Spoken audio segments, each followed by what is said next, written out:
Welcome back to my channel. जय श्री कृष्णा।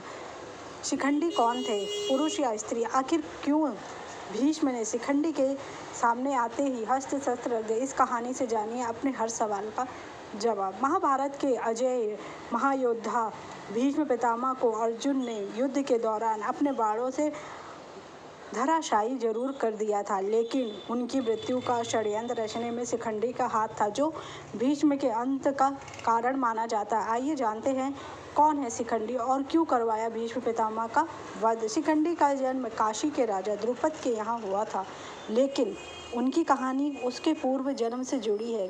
धार्मिक ग्रंथों के अनुसार शिखंडी पूर्व जन्म में अम्बा नामक राजकुमारी थी। एक बार भीष्म पितामह ने काशी नरेश की 3 कन्याओं अम्बा, अंबिका और अम्बालिका का हरण किया था। तब अम्बा ने परशुराम के माध्यम से भीष्म पर विवाह करने का आग्रह किया, लेकिन भीष्म ने अपनी आजन्म ब्रह्मचर्य की प्रतिज्ञा के चलते उनसे विवाह करने से मना कर दिया। अपमानित और प्रतिशोध की भावना से भरकर अम्बा ने महादेव की घोर तपस्या की और भगवान शिव को प्रसन्न किया। शिव जी ने उन्हें वरदान दिया कि अगले जन्म में वे पुरुष रूप में जन्म लेंगी और भीष्म में मृत्यु का कारण बनेगी। इसी वरदान के कारण अम्बा का पूर्व जन्म शिखंडी के रूप में हुआ।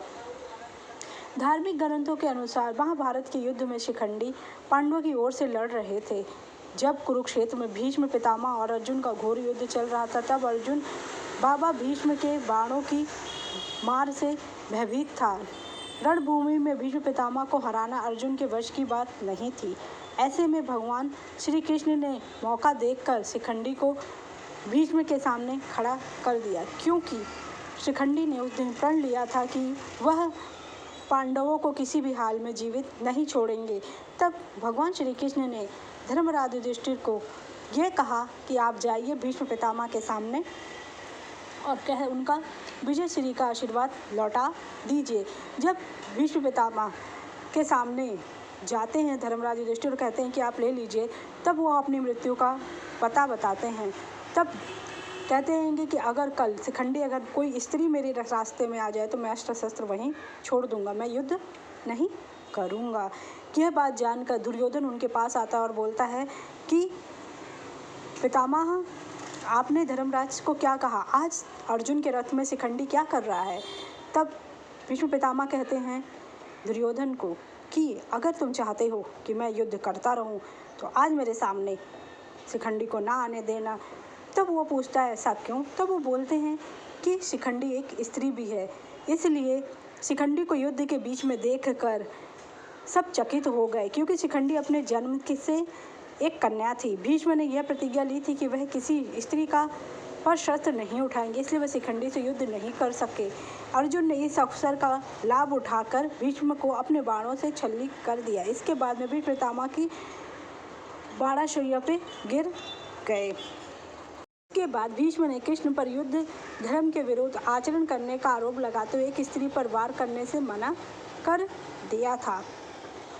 लेकिन शैया पर लेटने के बाद में भीष्म ने अपने प्राण क्यों नहीं त्यागे, जबकि उनका पूरा शरीर तीर से छल्ली हो जाता है, फिर भी वह इच्छा मृत्यु के कारण मृत्यु को प्राप्त नहीं होते हैं। भीष्म यह भली भांति जानते हैं कि सूर्य के उत्तरायण होने पर प्राण त्यागने पर आत्मा को सद्गति मिलती है और वे पुनः अपने लोक जाकर मुक्त हो जाएंगे, इसलिए वे सूर्य उत्तरायण का इंतजार करने लगे। भीष्म ने बताया कि वे सूर्य के उत्तरायण होने पर ही शरीर छोड़ेंगे, क्योंकि उन्हें अपने पिता शांतनु से इच्छा मृत्यु का वर प्राप्त था और वे तब तक शरीर नहीं छोड़ सकते जब तक कि वह चाहे।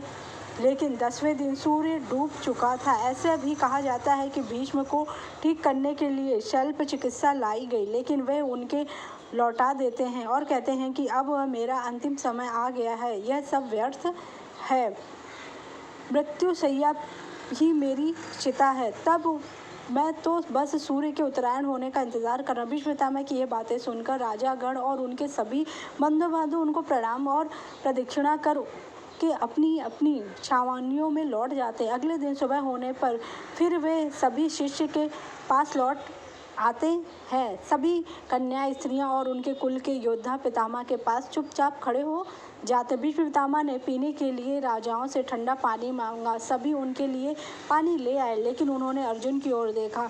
अर्जुन समझ गया और उसने अपने गांडीव पर तीर चढ़ाया और पर्यंतजा का प्रयोग कर वे धरती में छोड़ देते। धरती से अमृत तुल्य सुगंधित बढ़िया जल की धारा निकलती। उस पानी को भीष्म पितामह पीकर तृप्ति महसूस करते। फिर भीष्म अर्जुन दुर्योधन को समझाते हैं कि युद्ध को छोड़कर वंश की रक्षा करो। उन्होंने अर्जुन की बहुत प्रशंसा की और दुर्योधन को बार बार समझाया कि हमारी यह गति देखकर संभल जाओ, लेकिन दुर्योधन उनकी एक भी बात नहीं माना। फिर से युद्ध शुरू कर देता है।